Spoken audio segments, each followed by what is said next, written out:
Okay, good evening. Thank you very much for joining tonight. And again, thanks, Charlie, for the invitation. And Tim, who is currently in Dubai, so there's a bit of a time difference. Thank you very much for joining us. We're really going to value your contribution a bit later. So if I start off with the first slide. So just have a look at this. This is not an icebreaker, as people may find. I just want to have a look at this and give you a couple of minutes and I'll explain the purpose behind why I've given you this to start with.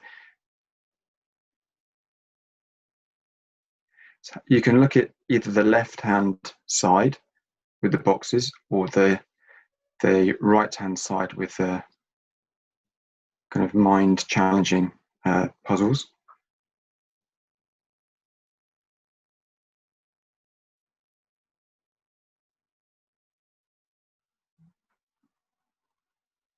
So if I give you an example on the left-hand side of how to interpret that, so the top left, what does that mean? So that top left is upset stomach. So it's the ability to look at those puzzles, work out how that kind of way of thinking then will relate to the other ones. Cheats, could you just make the screen slightly smaller? Oh yeah, okay, yeah. That's a challenge for me.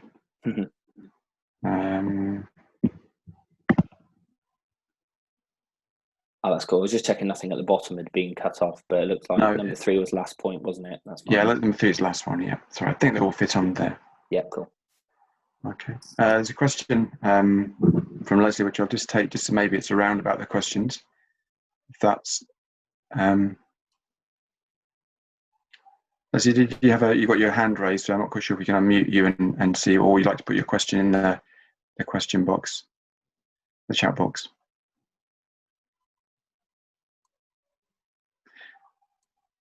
But each of these activities are really not designed necessarily for a dialogue between myself and you guys tonight, because obviously that's quite difficult by the nature of it. But I'm always curious when I teach and when I coach people, how they view the challenge that's facing them and how long they stay with a problem. I mean, the reason that we have got Tim along tonight and use other examples is because with a coach and certainly with a sport therapist and physio, the person you're dealing with inevitably have a challenge they've faced, and I'm just curious as to how we can optimize our approach to the challenge that they face and how we can have a dialogue which makes sure that we can maximize their commitment to the work they've been given. So if we look at those problems, we can go through them just maybe out of curiosity. We've got upset stomach, sit back and relax, turn the hands of time. Bottom left is 2 foot apart, man overboard, and parting comments. The top right is, I think it's 9. Number 2 is the guy was bald, and number 3, a bungalow doesn't have any stairs. Now, I've done these activities with a number of players in different sports, warmers, a professional rugby academy, and the coaches who watched this were curious as to know how the tenacity and persistence faced by the players exhibited when it came to these challenges, and that would inevitably be passed over to when they were training. So how would they reframe the challenges for the players to be tenacious and persistent in the challenges within a coaching setting? What language they use, how do they approach it? And that's part of tonight. How can we apply coaching principles to the work within the treatment and the physio work that you guys do? So we're going to cover a few points tonight, look at the importance of relationships, the role of coaching, show some case studies. I think case studies are really critical, case studies from work that I've been involved with, because I think it's important that I show you how it's been applied in my world, if you like, and the success we've had from it. 2 concepts, you may have heard them. One is the concept of deliberate practice and appreciative inquiry. And when we get to the case studies, there'll be an opportunity to talk to Tim about his experiences and ask questions when he explains his injury and how he recovered from that. So if we look at this video on the right hand side, again another example I'm going to look at.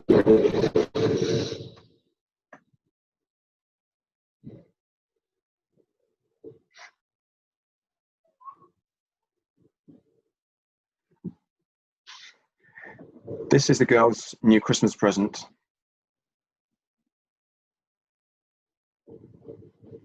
And the horse that she is trying to climb was her first horse.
Okay, you can see great coaching from the sidelines. Not a word was said from the parents, but the reason I'm showing you this video is because our ability to relate what you've just seen to your work you have with your athletes.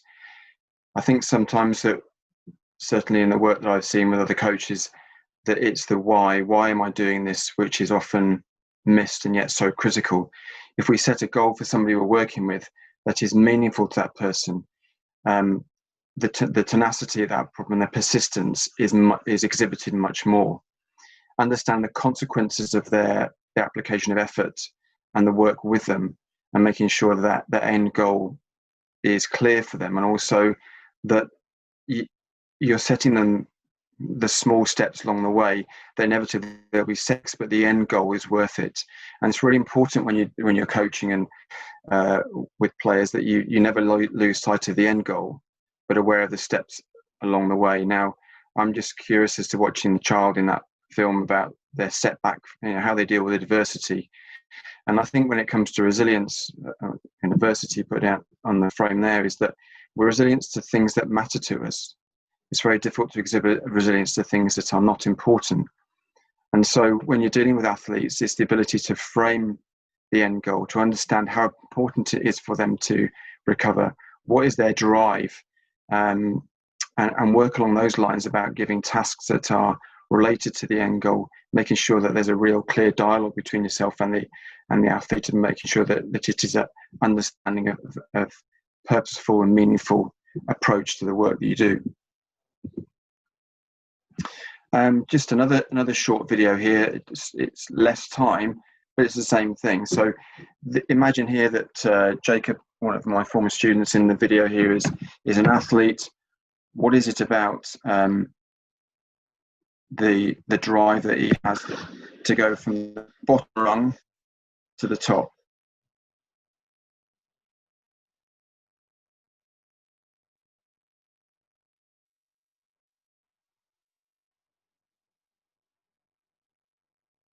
So I put the phrase of persistence and eagerness, which is, I'll stay with the problem because I'm eager to succeed, and it's the right goal. And this is really important in coaching, and I'm sure in the work that you do, is setting the right goal for the athletes. It means something to them. It's appropriate for them. It's appropriate for what they have set themselves as their targets. Nothing that is too overstretched, too unattainable, and equally something that is not sufficiently challenging. And I think this starts with the first slide that we've got here, which is about the importance of relationships. I know that Tim is going to talk a little bit about the relationship that you have with his physio and how important that is. So I'm not sure if this is something we spend as much time on, but my recent visit to a physio was with the father-in-law, where the physio spent 20 minutes of the half an hour not treating him but talking to him and understanding his journey, understanding where the pain was and his background, a little bit about his life, and the last 10 minutes was treatment.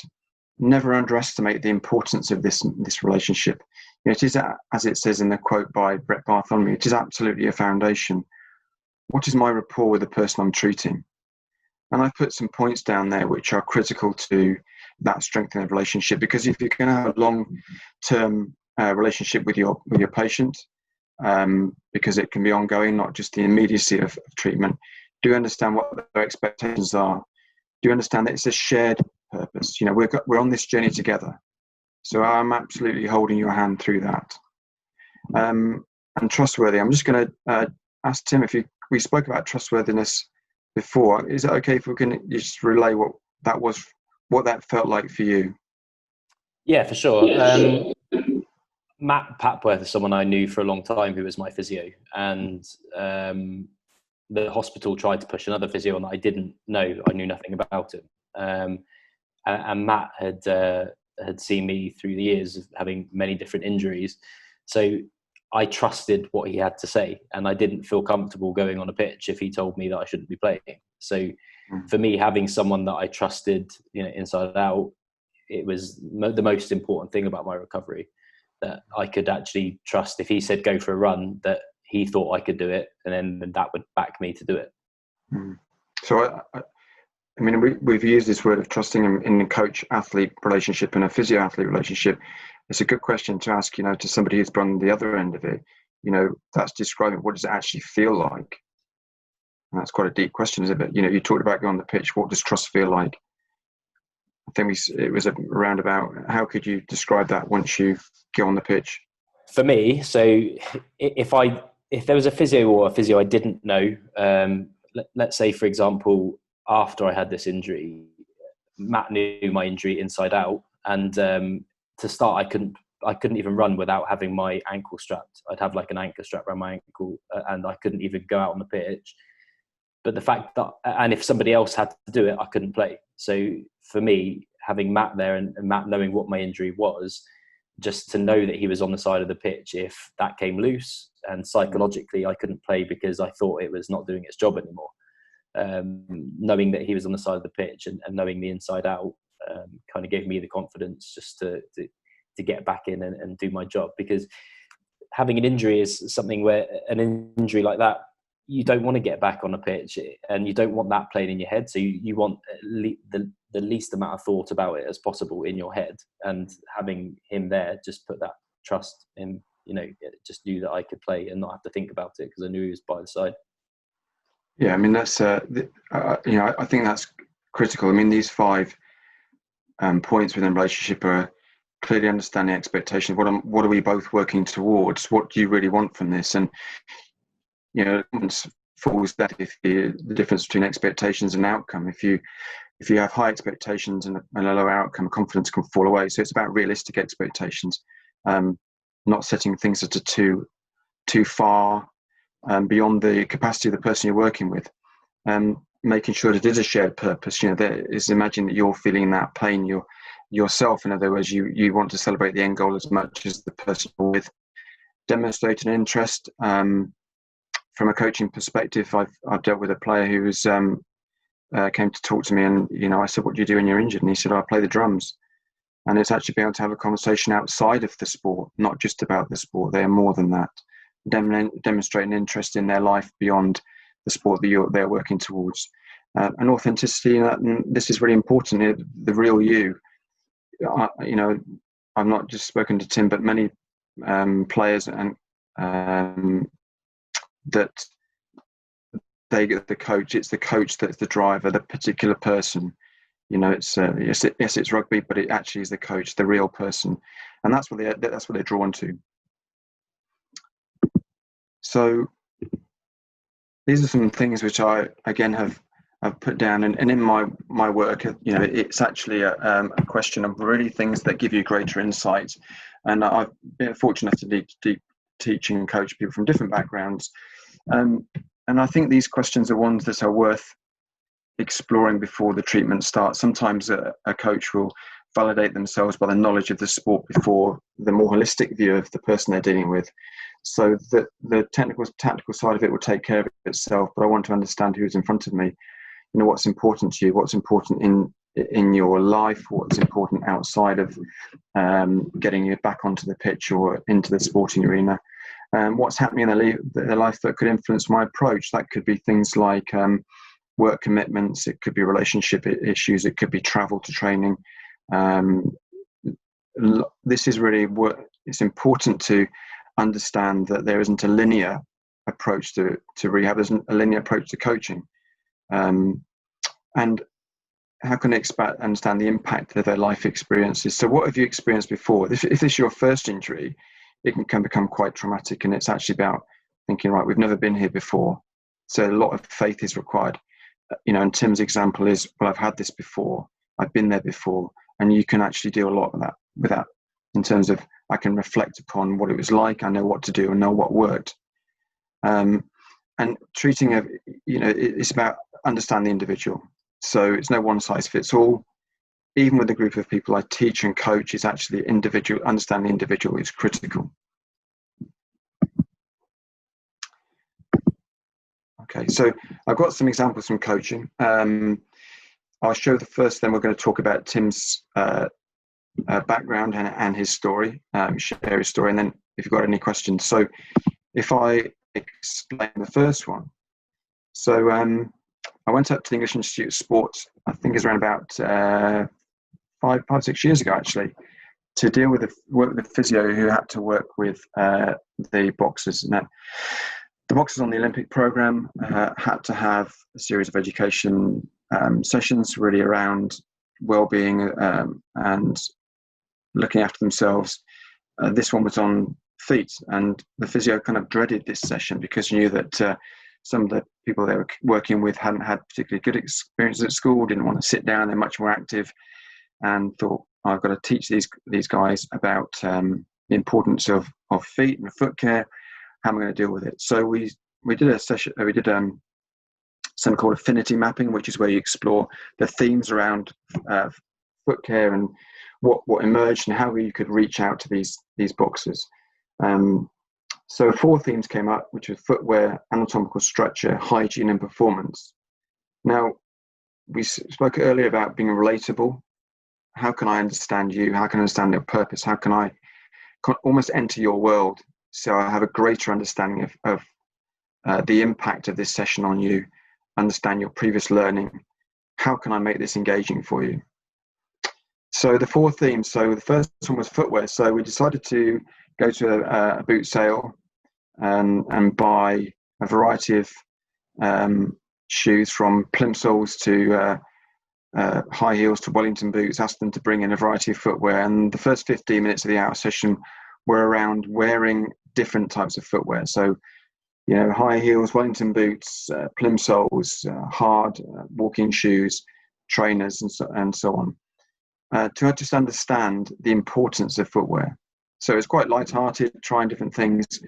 The guys realising I mustn't be lazy about what I put on my feet, because really I feel uncomfortable with these plimsolls or these Wellington boots. So they understood the importance that when the coach is talking about making sure the right footwear, that it was actually meaningful to them, it's important. As you'll see a bit later on the X-ray, and from your knowledge, the structure of the foot and the number of small bones in there, how fragile it looks. And when the boxers looked at the skeletal structure of their foot, they realised actually this was not, a simple one bone that goes through from your ankle right through to your toes. It was actually a very intricate series of bones put together. And that gave them a greater understanding of the fragility. And actually, when it came to loading, they needed to be a bit more mindful of how they put the stresses into their feet.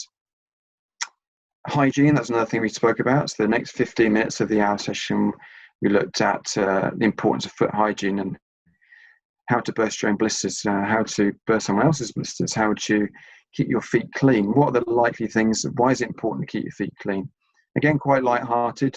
I've been on running activities, ultra marathons, where the medical teams are reluctant to treat people's feet after about 2 or 3 days in, because they've got much more severe things to deal with. And they're saying to us, listen, hygiene of feet is your issue. It's something you need to be responsible for. And you suddenly think, actually, I need to be in control of that. It's something I can do myself.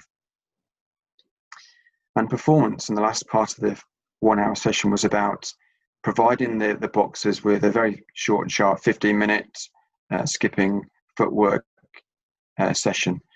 And the idea was to knit in all of the important aspects that are critical to make sure that you've got good foot care, understand the importance of looking after yourself, the relationship with your physio, that when the physio gives you something to do, it is relatable to your own goal.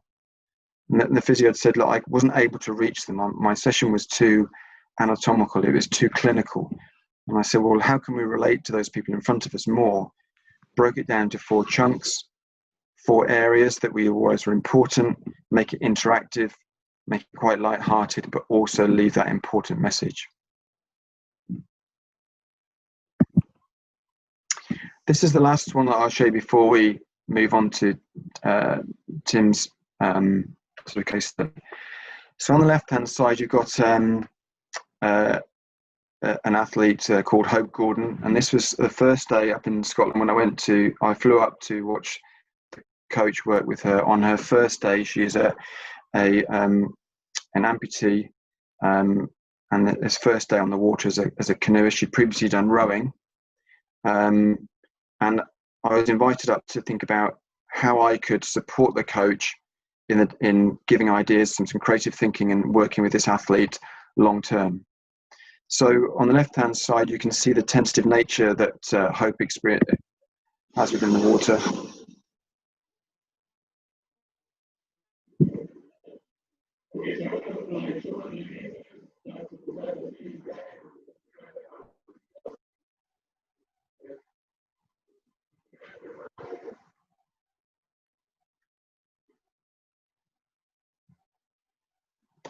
So this was the first moment on the water. Now, I was unfamiliar with the canoe, but in the end of the canoe there are rudders or pedals. Basically, you steer that, and obviously Hope has got a prosthetic limb and a normal leg, so not just the challenge of the upper body work, but the lower body work as well in terms of steering it.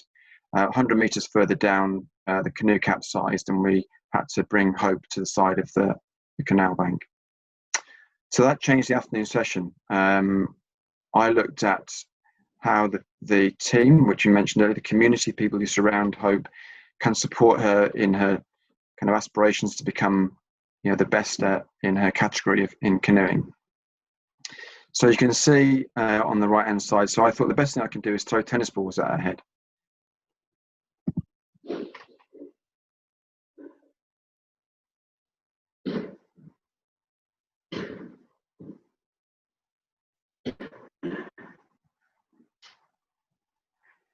Okay, so what was going on there? Let's explain. We noticed from the water that balance was an issue.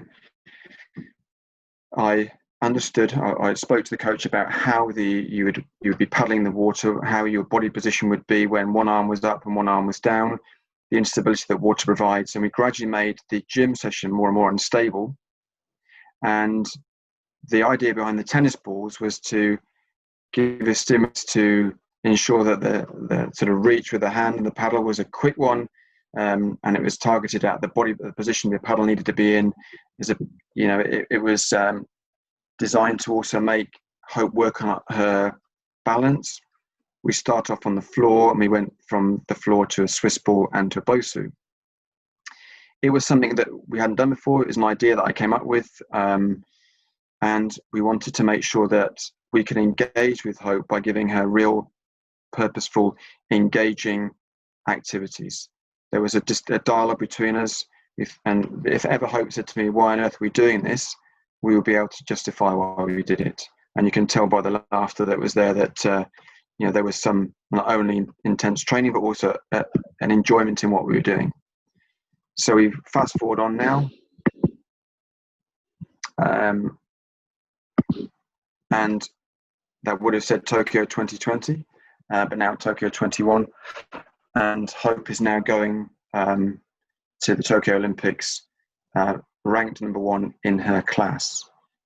Hope is an interesting athlete to deal with because she, if you look at her backstory, she actually crowdfunded the amputation of her leg. It had potential for long-term ill health. The NHS weren't prepared to do that.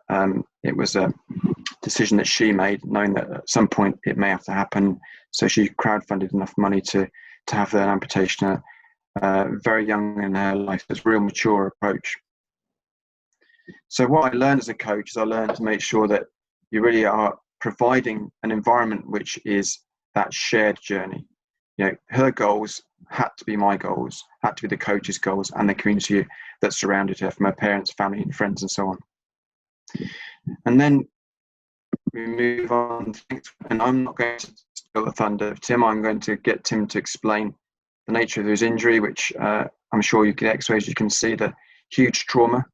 And this is a chance for you to ask any questions that I know Charlie's going to sort of field in the chat box around the rehabilitation and return to play. The example I mentioned to Tim all about what does trust feel like. We mentioned that trusting relationship in coaching and physio. For me, they're just words if we can't explore what trust feels like. And Tim, you know, as it said then, I crossed that white line, trusting the experience of my physio, knowing that I would only be allowed on there with the blessing of the physio, knowing that I was in the right place. So Tim, over to you. If you can give us a little bit of background to where you are and the injury and your return to play. Okay, do you want as much information as earlier? Just in terms of time, I suppose, really, I would say just explain a little bit about the back injury. I think that's related to it, and then on to the injury and the rehabilitation and your relationship with the physio. Yeah, so I had this injury in 2011, and previously before that, in that year, this operation was in August, I'd had a microdiscectomy of my L5-S1 in February that year. And at that point, I'd been told that I should probably stop playing rugby. And I wasn't very old. I was 22 or 23. And because I'd suffered with that for a few years, it had crossed my mind to stop playing. But I got it in my head that, you know, if I'm going to stop playing rugby, it would be on my own terms. I'd rather, you know, just feel like I was ready to stop.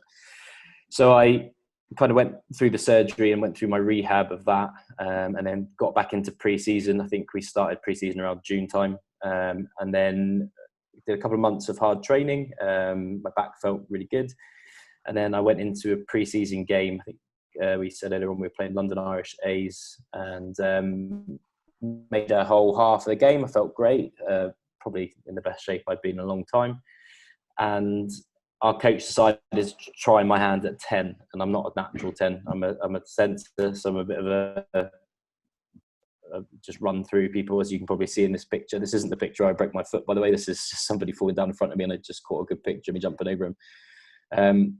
But I naturally took the ball as a crash ball rather than actually passing it, being pretty greedy. My foot got twisted in the floor, and someone landed on it. And looking at this X-ray here, you can see that my second, third, fourth, fifth metatarsal displaced. My cuboid broke in half on the right-hand side. Ruptured a lot of ligaments that held my foot together, basically. Didn't really know what I'd done at the time. I tried to get up and run, and it just felt like somebody shoved a knife in the bottom of my foot, and I just felt like a massive cramp in my foot. And at that point, the physio that we've been talking about came over to me, and he immediately looked at my foot. They took my boot off, and it was obviously quite swollen. And he said, the first thing he said to me was, "Don't eat anything because you're probably going to have a surgery today." To which point, I think my mum's on this webinar as well, actually. I think she came to hospital with me, and I didn't get a wheelchair. I hopped my way to X-ray from triage, which the lady in X-ray was very angry at me. It was quite a way down the hallway, and she looked at my X-ray, this first one on the right, and said, "You're going to have surgery today." She was really mad that I hopped there, obviously. And then I saw the doctors, and I couldn't have an operation for 3 days. I sat in a hospital bed for 3 days with my foot in an open cast until they could operate, until the swelling went down a little bit. Woke up from the surgery, and then I had this one done with the screws in it. So I was in a cast I was in hospital for 8 days, and I was in a hard cast for 3 months, which I was desperate to get out of. They changed it a few times, but I think when I was speaking to my mum, I was obviously desperate to drive. I wanted to have, some of my life back again. I'd played sport from a young age, till all of a sudden I've been sat doing nothing for 3 months, put on a little bit of weight. I wasn't too happy with that either. To which point I then went into an air cast or an air boot for, I think it was about a month before, so I could start weight bearing a little bit with that. I still couldn't weight bear on my foot on its own.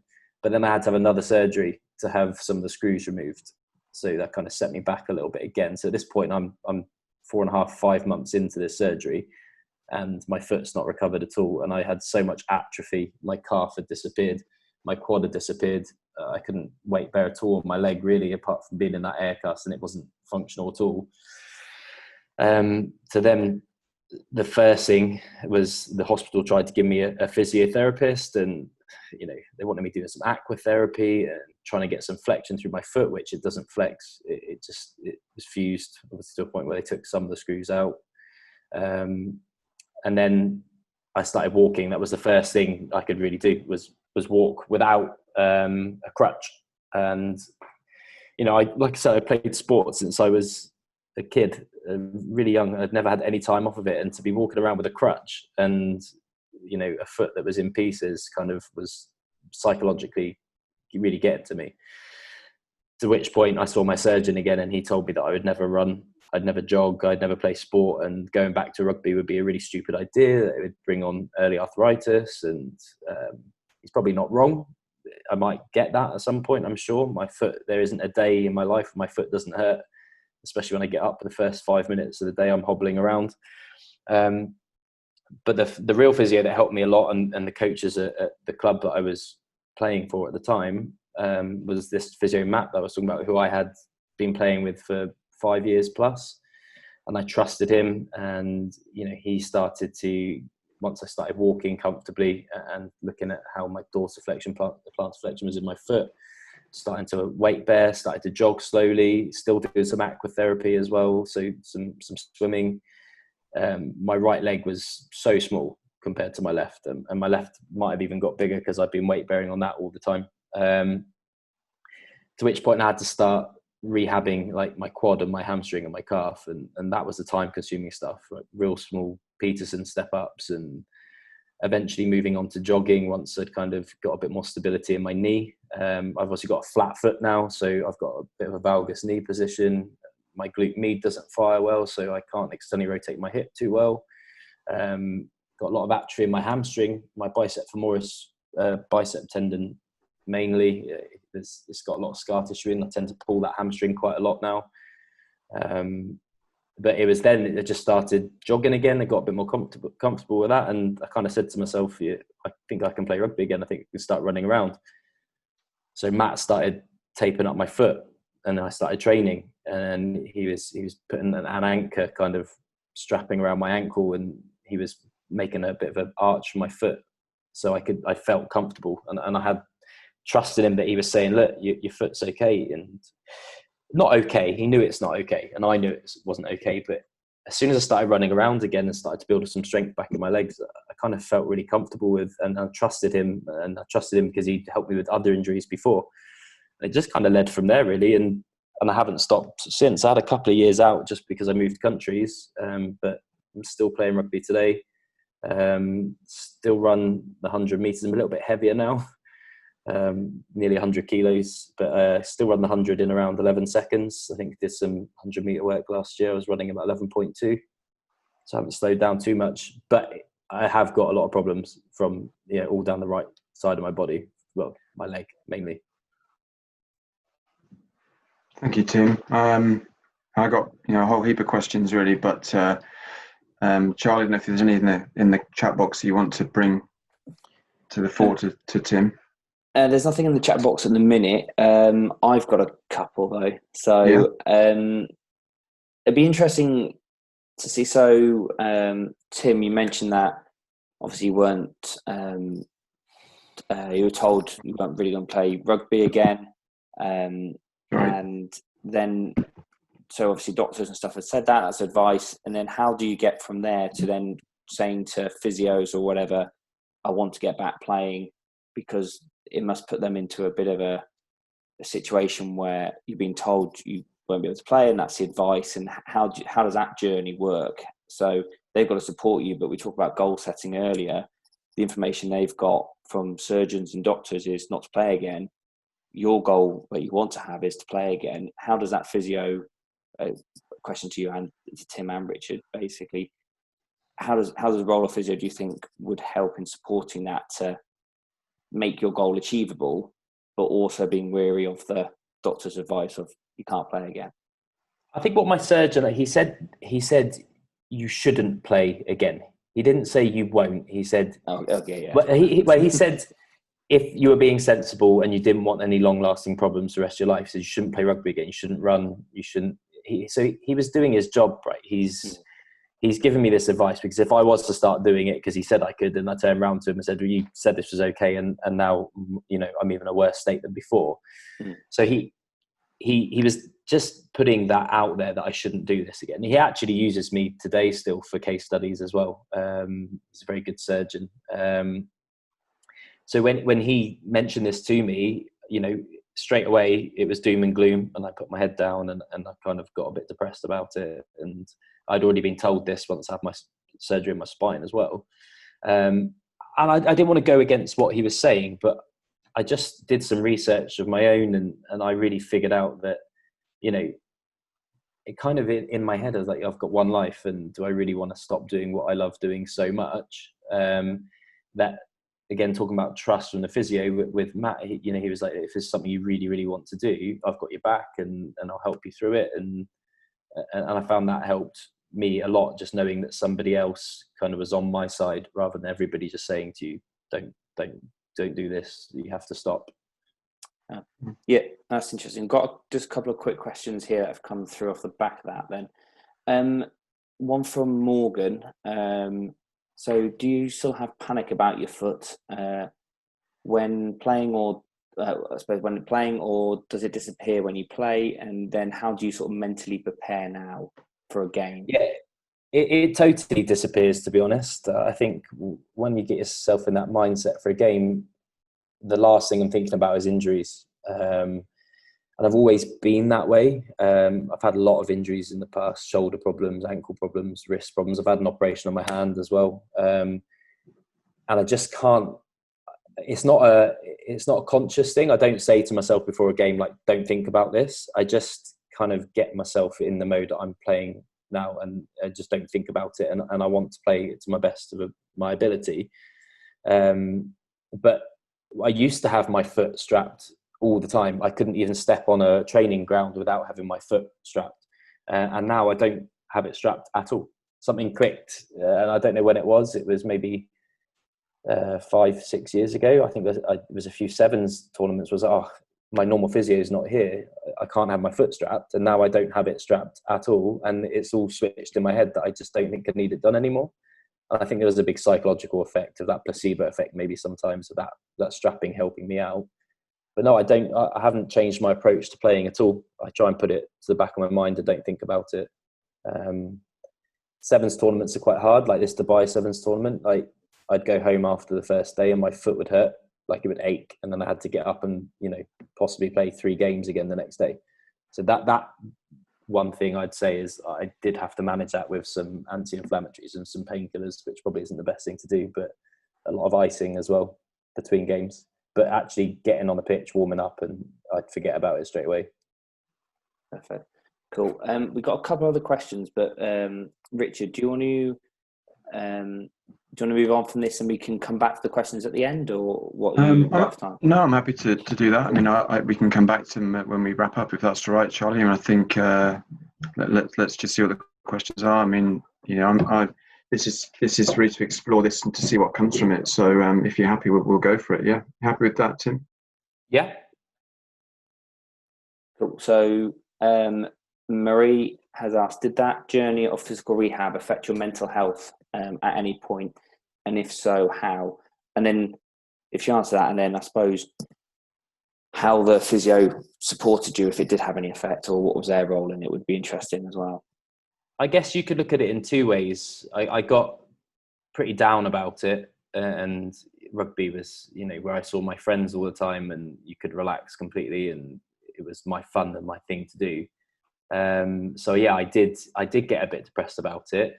Not too much, because I had a couple of friends, actually Tom Rees at the same time, Richard, he'd snapped his ACL. So we were going around together a bit like someone had to drive us everywhere, both on crutches. So I kind of wasn't on my own at that point, and we were sharing experiences.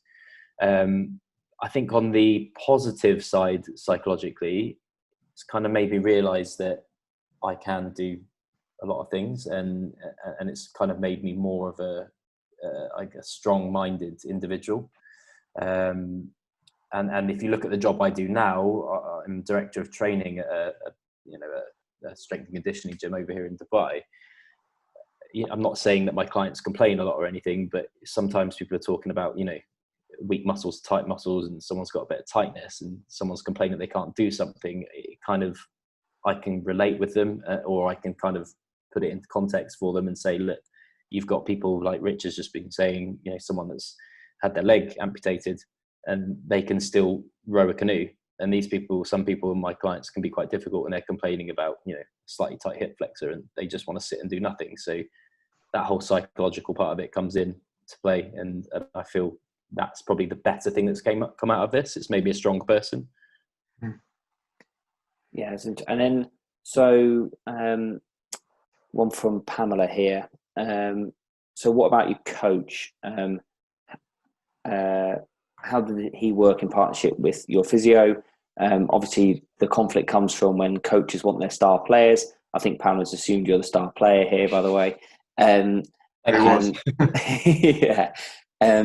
And don't want to always take the full advice of the physio. So did you come across any sort of conflict? Coach wants you to play, physio said he's not ready. And did you have to manage that in any way? Yeah, I mean, Rich, we had a bit of a change in coaching staff, though, over that period. I can't remember if Will and James left the club, and it was Will that was my coach at the time. But they actually made me captain that season that I broke my foot. But I think our coaching staff had changed, and one of them had left, and they did want me to come back, but they weren't pressuring me at all. It was completely on my terms when I was ready to come back, what I was feeling and what I was thinking about it. I think my mum desperately didn't want me to play rugby anymore. She'd had enough of watching me fall to pieces. But actual coaching staff wise, no, there was not much pressure from anybody. It was all on my terms. If I wanted to play, they all understood that the injury wasn't a fantastic one. And they were really good about it. And Will and James are still my friends today. Richard's still a good friend of mine as well. And a lot of support from everybody. I mean, Richard supported me through my back injury as well. So a lot of support just to do the right thing. Perfect. I think it's when we talk about developing these behaviours and good habits. A lot of it is obviously understand, and building a relationship is this word empathy. Empathy is bounded out a lot, but to have real empathy is to understand the phrase where it's their truth. So I think that if someone is complaining about something, it's to really make sure you are listening to them, and that's where the trust comes from. It the trauma that someone would have faced from an injury, that will have that effect, and that scarring and the inhibitor. And I think it's when you're designing a program and you're coaching with somebody that you actually think about how can we build someone's confidence, how can we get those habits and those behaviours that are positive behaviours. Language, like I've used with actually some physio students at the university, where I was teaching them to juggle, and I said, how would you rank yourself out of 10? And this girl said, I'm about 1 out of 10. I said, okay, what's going to get you to 2? And what I found with that, in terms of the behaviours that we tried to encourage, and I'm sure this is where Tim was, in the early stages, it's, well, look, 1 out of 10 I can walk on one leg, but 2 out of 10 is I can walk from the end of the corridor to one end of the corridor to the other, unaided, and that's my 2 out of 10. And it's those behaviours along the way, those good habits of, as you say, post-match rehab, post-match process, getting yourself into routines, self-regulate, that actually is habits you want to get people. And habits are developed when the consequences of those habits are seen and realised. If I do this, I know this happens. And bit by bit, your steps get longer and your goals get more realised, if you like. So it's good to know you weren't under that pressure. That is very relevant at levels, isn't it? The coach hasn't understand the trauma you've been through. Yeah, there's nothing worse than someone trying to push you back into doing something you don't want to do. And we're talking about this again earlier on. So many players will go and see a physio to get their opinion on whether they should play or shouldn't play. And the way Matt used to say it to me was, if I'd go to him and he'd say I shouldn't play, and I said, well, I want to play, he said, what's the point in even coming and speaking to me, wasting my time? Because I've told you not to play and you're not listening to what I'm saying. So based on that, it was completely listening to what you're saying. He wouldn't pressure. He would never have said that if I was injured, I didn't want to play. He would never have said, you have to play. Yeah. Good. And I think, sorry, Charlie, you're going to say something. No, go on. You finish your point, and now, Scott, I was just going to refer to the questions. Go on. You go ahead. I think that what we, from a coaching perspective, what we want to try and do is if we're going to get those good habits, and it is make sure that we are clear about we sharing that journey together. That behaviours of diligence and attitude are ones that you can embed and encourage in somebody. And it gets like girl on the horse. Tim is that girl with the horse. As the end goal is so great that the approach, despite adversity, is one that you don't give up on. There will be setbacks, but the end goal is worth it. And it's actually when you have that relationship with somebody you treat or somebody you coach, and you understand their end goal and the importance to them and the relatedness of the activities you give them, that's when you get those positive behaviours. Because results and confidence, is something that becomes infectious. So I've now reached 2 out of 10. I'm ready for 3, and then 3 becomes 4. And it's how you manage that dialogue and how you manage those goals.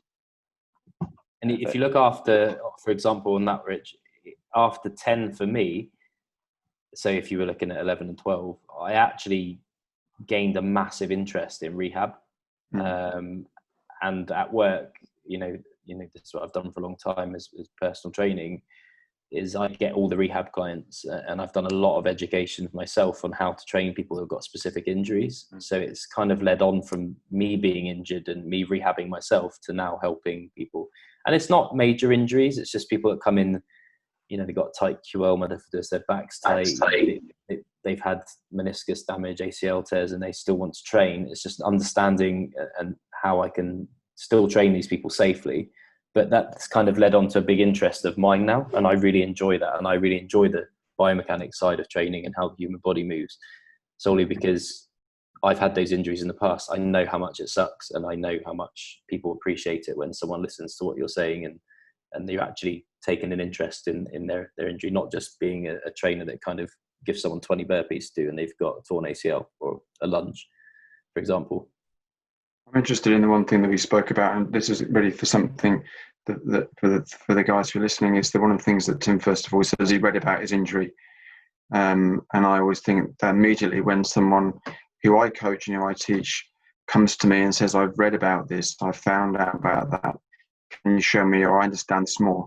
So that immediately tells me that the attitude the person is exhibiting towards their learning or towards their rehabilitation is, as we said, it's that shared journey, because you're taking time, not just come and see me once a week. You are taking all of those things on board about getting yourself better.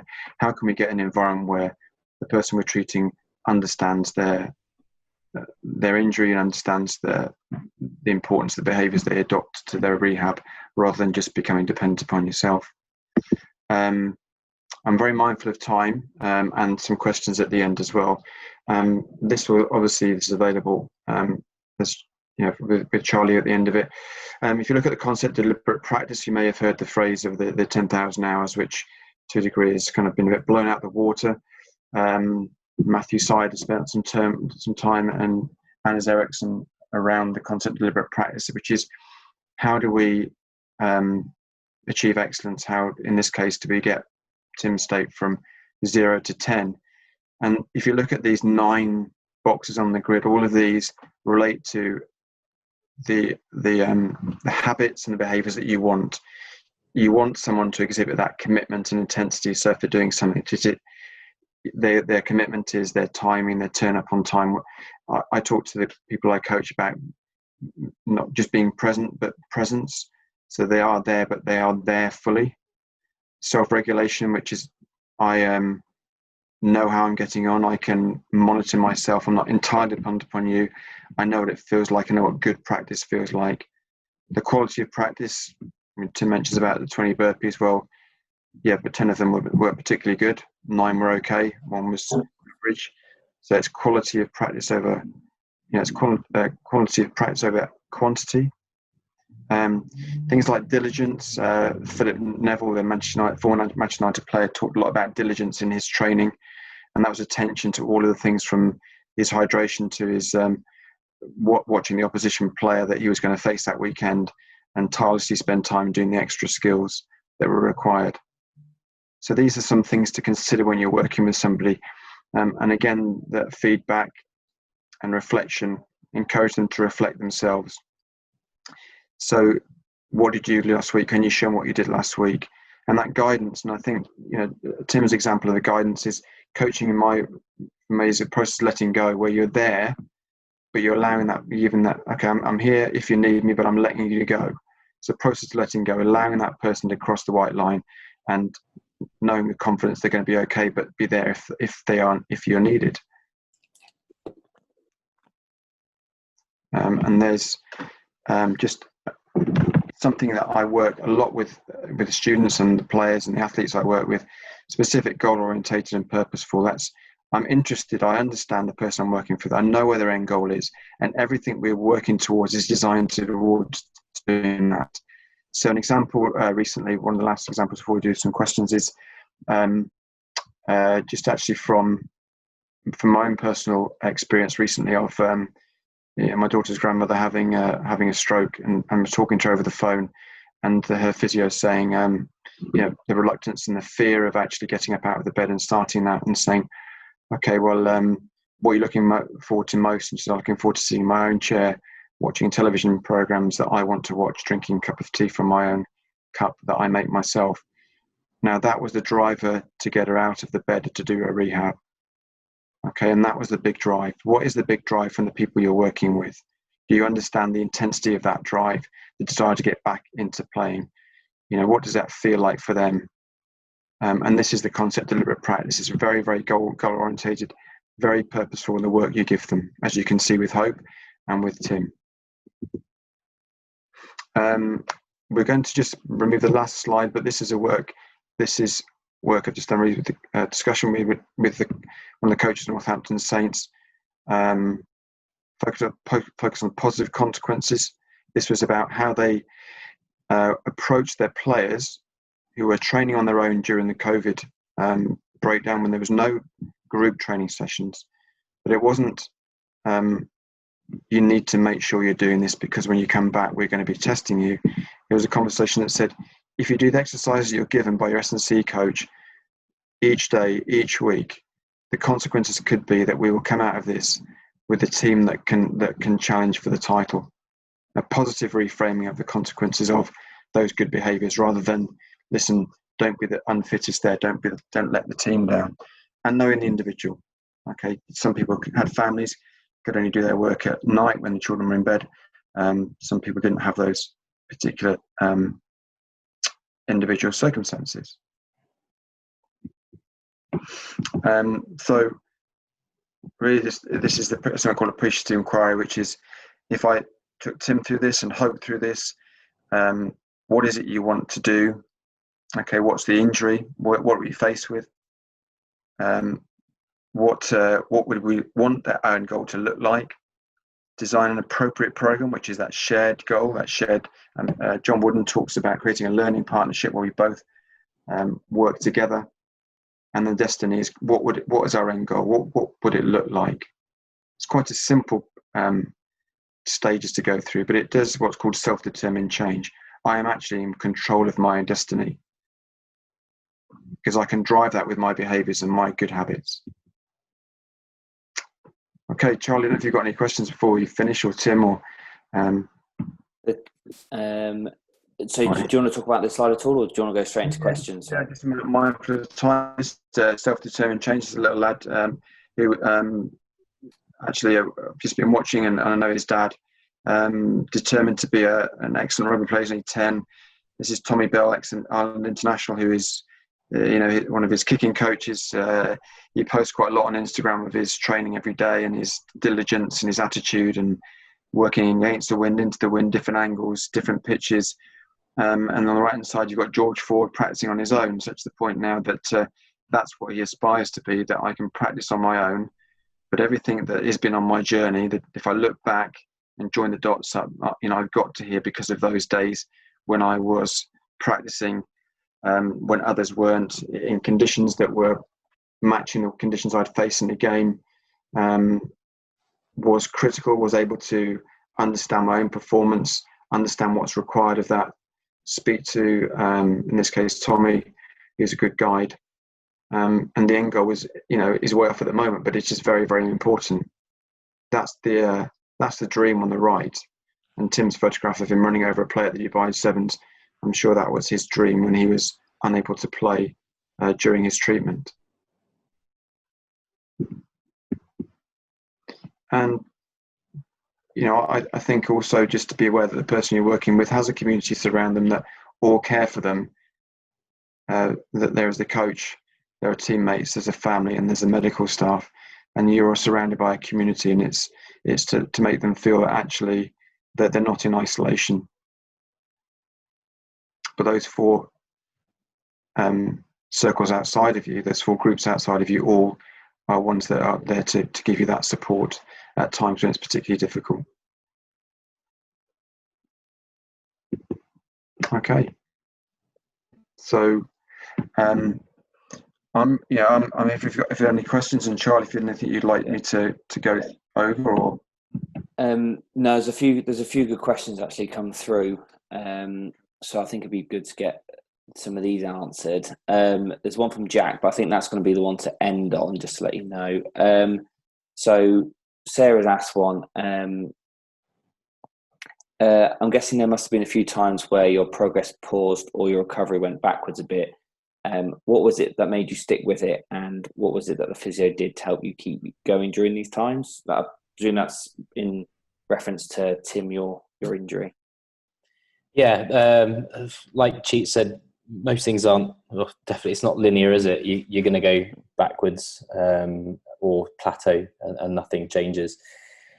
And one of the things I was facing was just this dull ache that I get in my foot all the time. And I wasn't even sure whether, it was going to be like that forever or whether that was just something I was feeling at the time. So I think it was kind of trying to associate something as normal again as well. And my physio couldn't tell me what was normal. Everybody's an individual and everyone's different. But it was more the fact was, are you okay to carry on doing this, and can you keep making progress? So if it plateaued, and I try and deal with the pain and manage the pain more than anything. But kind of figured out, after trying to look after it a little bit, go through some icing techniques and try and get the swelling, because the swelling was in my foot for like a year. It was bruised for like a year as well. It was still black underneath it. So it was trying to understand, like, is that healing or am I doing more damage to it? And it was just trying to keep it progressive and consistent. I knew that if I didn't apply consistency and any progression to it, then I was not going to change. And I was still adamant that I wanted to get back to running and playing sport again. So, and then one from Trevor here. How does your approach change for a long-term current injury versus a short-term injury? I suppose, Tim, if you want to answer it, and then if Richard, you've got any examples of players that you've worked with that have gone through it as well. Yeah. It's a good question. At the beginning of last season, because it's not just the sevens you play here. There is the big rugby league over here, a goal in the golf. The beginning, so our pre-season last year, or this season just gone, which got ended early because of COVID, I had a grade 2 tear in my hamstring, which I know is a shorter term injury, but it's still hamstring tears are such a pain because physically looking at you, there's nothing wrong with you. There's nothing, you can't strap it, you can't do anything, you've torn muscle fibers and it had bruised all down the back of my legs. So that's the only way you could see it, I guess. So that's your only visual part of it. And it's such a frustrating injury because you can't run, but knowing that I've had an injury where I've been told I can't run, where I have another very good, equally good physio over here, he had me jogging the next day and going through, load bearing and rehab and trying to rehab it as quickly as possible. But it just, I have experience from injuries before. I know how important it is to keep on top of it. So with a more short-term injury, I'm trying to speed it up as much as possible by doing everything I know, doing more research and figuring out, what's best for it. Is it water compression? Actually being in a pool for that compression for it. A lot of people just stick a pair of compression tights on, which didn't do anything. So, I was in a swimming pool in a deep end, getting some compression onto it, figuring out whether actually icing it is a good thing, reading whether I should be taking anti-inflammatories or not, because it was obviously quite inflamed, and just kind of figure out the quickest way to rehab it so I can get running again and get back to maximal sprinting. Perfect. Cheats, was there anything that you wanted to add to that one, or? Yeah, just I think the question was about the long term, and I think that's a challenge really. And what I would say with the long term, and from my experience as well, is that the end destination may feel a long way away. I've dealt with people who've been preparing for the Olympics, as in Hope's case, at a distance, I have to say, not on a daily basis or weekly basis still, but just watching from the sidelines. And I think, again, from coaches I've worked with before, is that, and coaches, that and the work that I do as well, is to make sure that the long-term goal isn't lost, but that we don't lose sight of the short-term goals.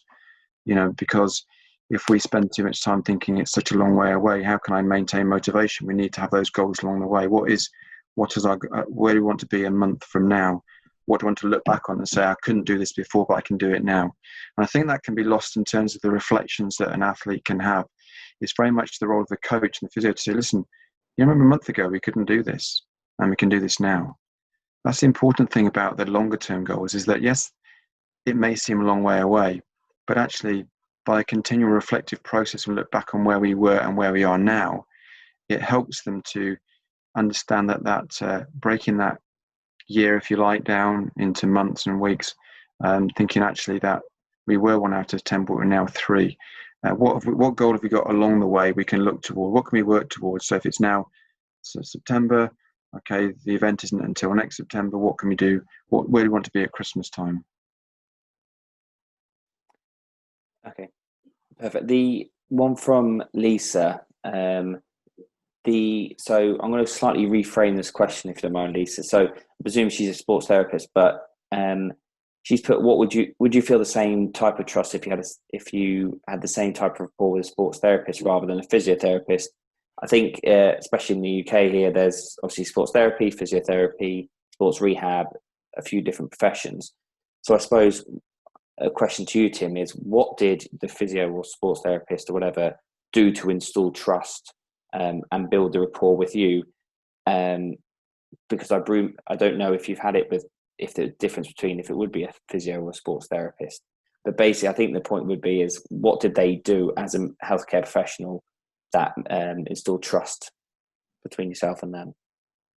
I think we had a pretty good physio set up at the club. Actually, we had a bunch of sports therapists who would do more manual therapy, so a lot of release work, and then you'd have to put your name on a board, what your injury was, and they would direct you whether you go see the physio or whether you had tight hamstrings that needed a rub down or your calf was tight or something. Mm-hmm. So anytime I had an injury that was structural, so let's say this labrum problem I got in my shoulder, I've got a separated AC in my shoulder as well, I go and see Matt, and Matt was always the one that would tell me what to do with it, as in how to rehab it, where the sports therapist would kind of just give me a bit of a massage and kind of slap me on the bum and be like, you're on your way, your calf's been released.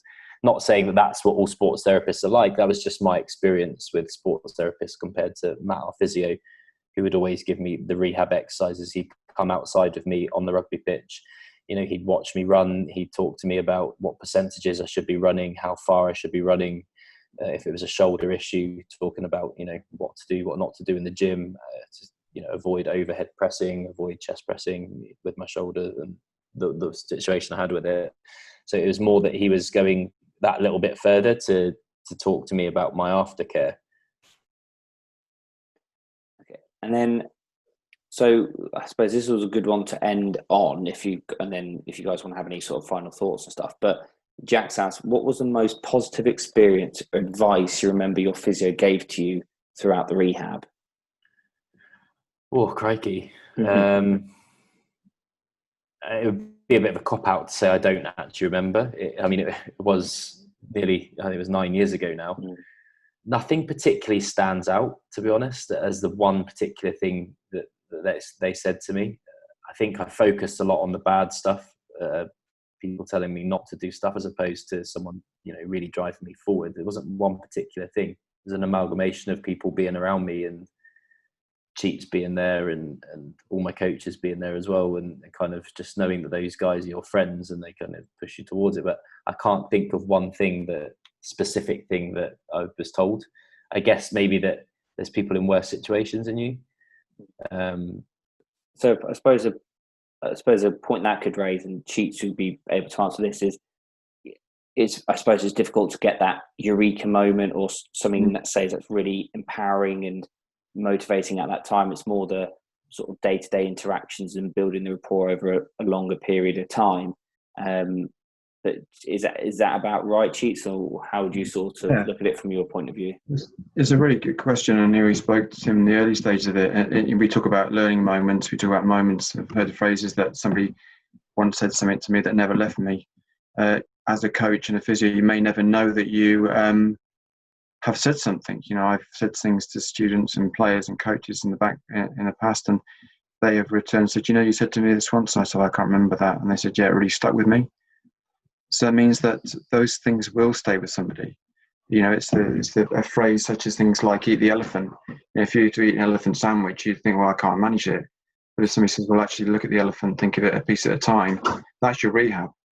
Now I start with one leg. When I finish one leg, I work on the other leg. And that's the process of rehab. That's the process of learning, is that, yes, you can't eat the whole elephant yet, but if you break it down into pieces.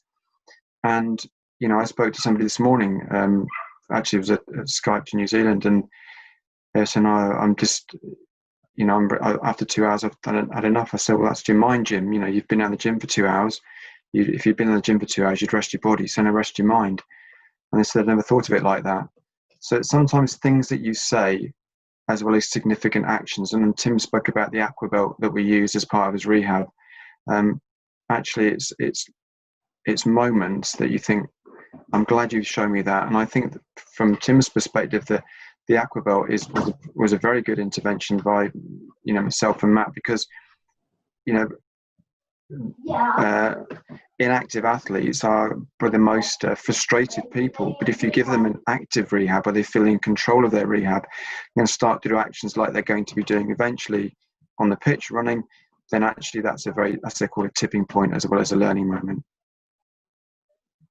Perfect. I think for time-wise, guys, that'll do us. I think now I've answered all the questions anyway. There's a few comments and stuff which are great.